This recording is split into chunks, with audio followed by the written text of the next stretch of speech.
Boa tarde, sétimo ano, tudo bem com vocês? Eu espero que vocês estejam bem, estejam em casa, se cuidando, né? Fazendo todas as atividades, né? A gente precisa, neste momento, tentar ao máximo ocupar nosso tempo. Bom, eu trago esse conteúdo novo para vocês, que é o capítulo 4, que vem falar sobre os recursos naturais brasileiros, que tem tudo a ver com o conteúdo que a gente viu em sala de aula, que era sobre a industrialização brasileira. E a ideia do vídeo é realmente levantar alguns pontos mais importantes para que vocês não tenham tantas dificuldades em realizar as atividades, tá bom? É isso. E bora lá, vamos estudar esse capítulo. Então vamos lá, gente. O capítulo 4, ele se inicia na página 56, tá? E ele finaliza lá na página 67. É um capítulo aí um pouquinho extenso, mas que a gente vai trabalhar ele durante essa semana de uma forma tentando que vocês entendam todo o capítulo, tá? Então a gente vai falar um pouco sobre os recursos naturais brasileiros e a industrialização. Uma coisa não tem como desvincular da outra. Por quê? Porque essa indústria, né, ela necessita de recursos naturais. Por exemplo, como o ferro, que é algo que a gente vai tratar bem hoje aqui nessa videoaula, tá? Então, desde o início da instalação das atividades industriais no Brasil, o território do país vem passando por grandes transformações em sua paisagem.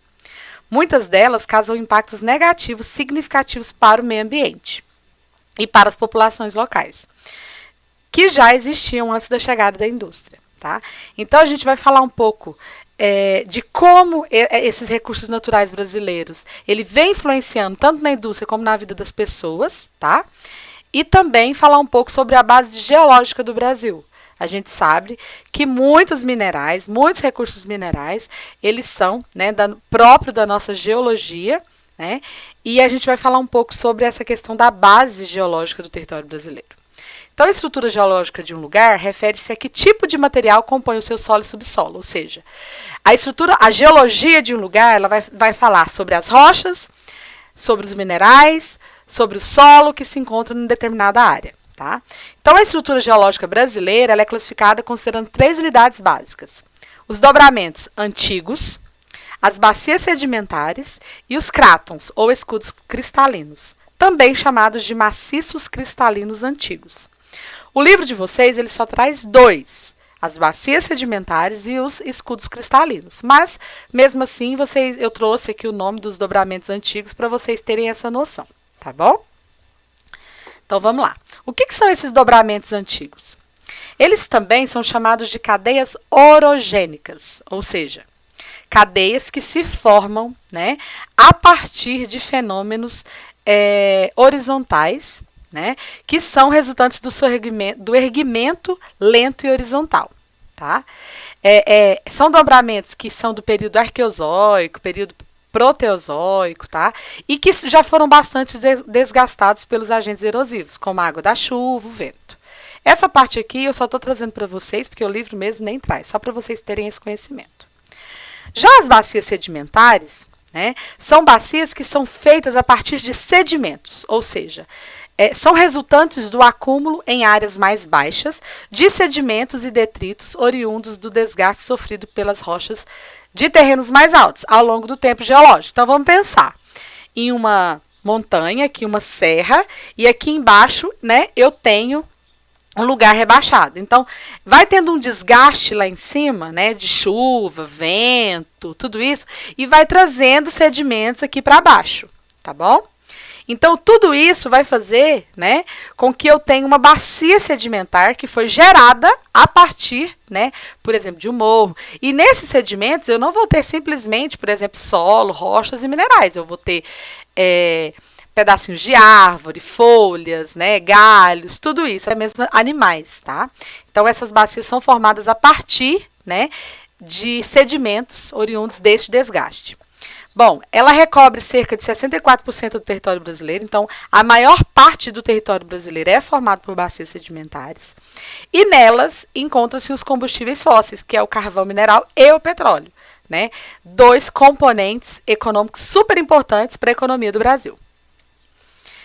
O terceiro é os crátons, ou escudos cristalinos. No livro de vocês, ele vai trazer o nome de maciços cristalinos. É a mesma coisa, tá bom? Fica tranquilo. Esses são terrenos mais antigos e amplamente erodidos de baixas altitudes, ou seja, não é um lugar, né, esses escudos cristalinos, que são lugares muito altos, são lugares que têm baixas altitudes.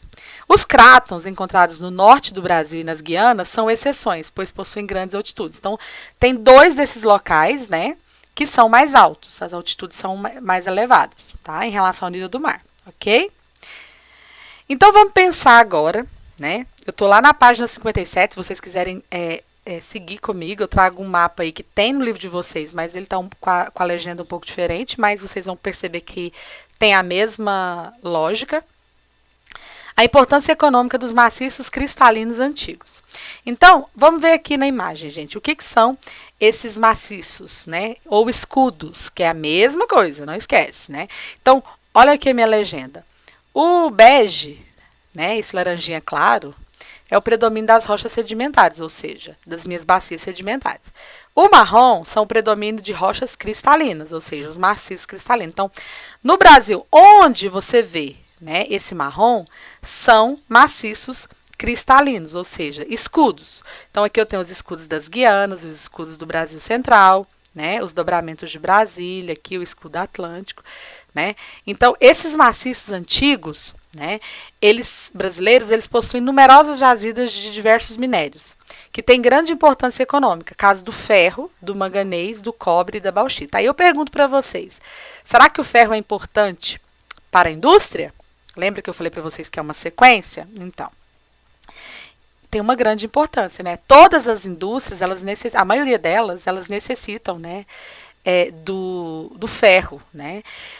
A gente pode pensar, por exemplo, na indústria de base, que eu já falei para vocês, que é aquela indústria que faz todo o alicerce de uma indústria, né? Principalmente das ferramentas, de todos os materiais que aquela indústria vai precisar, é baseado no ferro. Então, o ferro tem uma importância, né, gigantesca. Entender também que o ferro é um bem natural, né? É algo que é retirado do solo, né? Então, vai facilitar para que vocês entendam um pouco sobre isso. Então, vamos falar um pouco sobre o ferro, tá? Eu trago aí a imagem, né, de uma rocha retirada que mostra, né, como que é o ferro. O ferro, gente, ele tem uma utilização muito grande, principalmente no Brasil e em todos os lugares, né? A gente está falando a nível brasileiro. E ele começou-se a utilizar ele no século XV, tá? Quando começaram a ser utilizados em os altos fornos, grandes estruturas verticais que atingem temperaturas elevadas, mediante a queima do carvão. Então, essa temperatura é necessária para que o metal contido no minério de ferro assuma forma líquida ou pastosa e assim possa ser depositado em moldes e transformado em vários objetos. Então, a partir, né, da temperatura, eles começaram a queimar esse ferro, não a queimar, a colocar ele em altas temperaturas para que ele se derretesse, para que eles pudessem fazer vários objetos, né, para a indústria, principalmente de base, tá? No Brasil, as reservas de minério são muito abundantes, tá? E não só no Brasil, como em todo o mundo, porém, 73% de suas jazidas estão concentradas em apenas 5 países, dentre os quais se destacam o Brasil, a Austrália, tá? Cujas reservas apresentam um teor de ferro mais elevado. No Brasil, o minério de ferro é extraído principalmente em Minas Gerais, tá? Eu trago aqui a imagem de uma extração do ferro. No Pará e no Mato Grosso do Sul, tá? Então, nessas 3 localidades, aí no livro de vocês, traz bem explicadinho como que acontece a extração de ferro em Minas Gerais, no estado do Pará e também no Mato Grosso do Sul, ok? Manganês. O segundo minério mais abundante na natureza, tá? Também tem uma importância muito grande, tá? As principais siderúrgicas, né, utilizam do manganês, por ser a sua matéria-prima que dá liga aos componentes do aço. Então, o manganês é utilizado para a fabricação do aço. É o manganês que faz o ferro metálico se juntar ao carbono do carvão durante o processo de fabricação do aço, nas indústrias siderúrgicas, tá?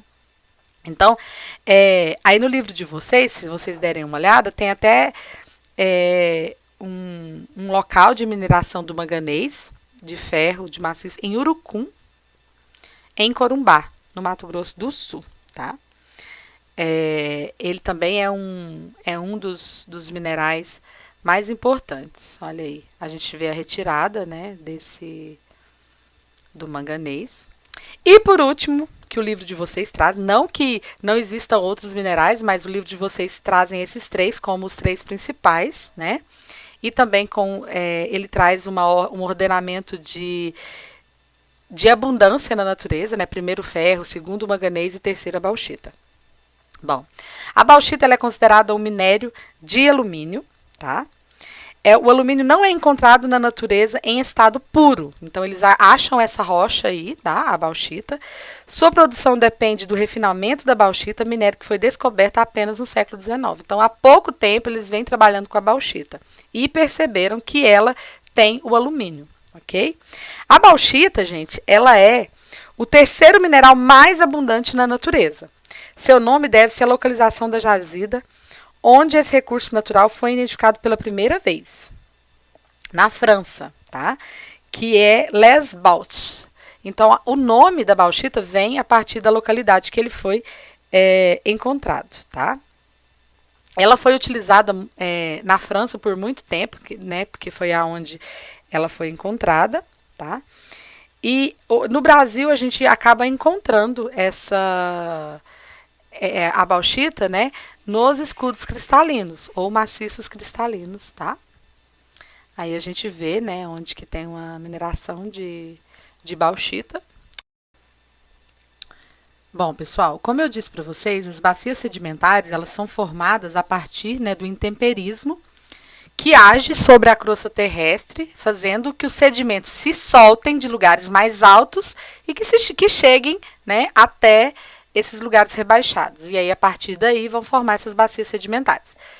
Olha só, aquele mesmo mapa, né, que eu falei para vocês dos maciços antigos, é o mapa que eu venho trazendo agora, porque ele vai mostrar todas as bacias, né?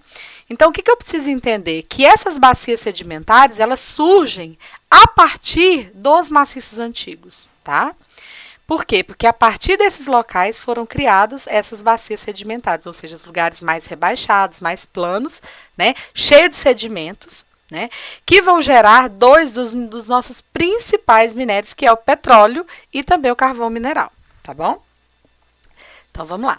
Qual que é a importância econômica dessas bacias sedimentares? Bom, a bacia sedimentar é um tipo de formação geológica rochosa formada nas depressões de relevo, ou seja, áreas rebaixadas, tá? Toda vez que vocês ouvirem o termo depressões, vocês lembram de áreas rebaixadas, que com o tempo foram acumulando sedimentos, daí surge o nome. Então, como eu dei o exemplo naquela hora para vocês, os sedimentos foram caindo, né? A gente pensa em um lugar alto que foi caindo sedimento a partir das chuvas, das enxurradas, do vento, tudo isso. E lá embaixo formou-se uma nova bacia, tá? Essas bacias elas são formadas por várias camadas de sedimentos superpostas que podem ser restos de animais, restos de vegetais, rochas, conchas, ossos, dentre outros, tá? Então, ali vai juntando tudo aquilo e vai formando essa nova bacia. Lembrando que isso, gente, é um processo que demora muito tempo, tá? Não é uma coisa que acontece de um dia para o outro. Essas bacias sedimentares, que estão em constante processo de renovação, podem ser consideradas como formações geológicas antigas, tá vendo? Das eras paleozoica e mesozoica, ou recentes, era cenozoica. Sendo assim, nas camadas mais inferiores, os sedimentos depositados são mais antigos, enquanto nas camadas superiores são de origem mais recente.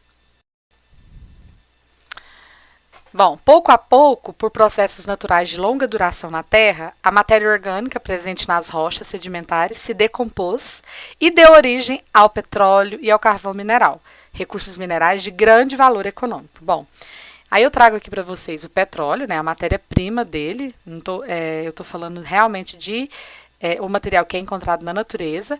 E também o carvão mineral, tá?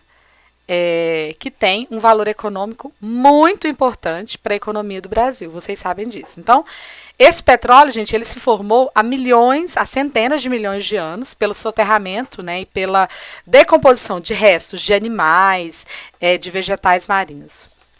Um forte indício dessa origem é que parte considerável do petróleo existente no mundo está nas chamadas plataformas continentais, que foram o habitat de muitos animais marinhos. Então, uma das explicações, né, para entender como que o petróleo começou a existir, vamos pensar assim, é a partir desses locais os locais que tinham muitos animais, né, que foram extintos a partir dessa sedimentação, ok? Bom, pessoal, é isso. Espero que vocês tenham entendido este capítulo. Qualquer dúvida, vocês sabem onde me encontrar, tá? E não esqueçam sempre de ler os capítulos antes de assistir as videoaulas, tá? É muito importante que vocês continuem fazendo as leituras, tá? Porque não tem como estudar uma disciplina de humanas sem a leitura, ok? É isso aí. A gente se vê logo logo. Beijo, beijo. Até!